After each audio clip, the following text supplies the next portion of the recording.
ইয়াৰ আগত কেইবাবাৰত ইহঁতক ৱাৰ্ণিং দিয়া হৈছে, শাসন কৰা হৈছে, কিন্তু সেইবোৰ মানা নাই। আজি আমি দেখিলোঁ 8-9জনমান তিৰোতা ছোৱালী মানুহ আৰু 2-3জনমান পুৰুষ মানুহ আজি ধৰা পৰিছে। অঞ্চলৰ ৰাইজে ধৰি ইয়াত গৌৰীপুৰ থানাৰ পৰা মানে ষ্টাফ আহি লৈ গ'ল।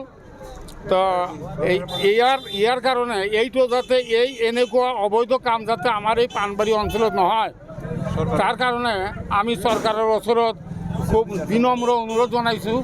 এইটো আমাৰ এটা ধৰ্মীয় অনুষ্ঠান।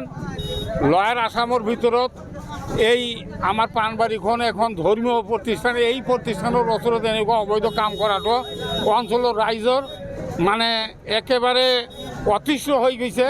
যাতে এইবোৰ ইয়াৰ পিছত আৰু নহয়, তাৰ কাৰণে চৰকাৰৰ ওচৰত আমি বিনম্ৰভাৱে অনুৰোধ জনাইছোঁ। মোৰ ঘৰ ইয়াতে, মই ইয়াতে থাকোঁ।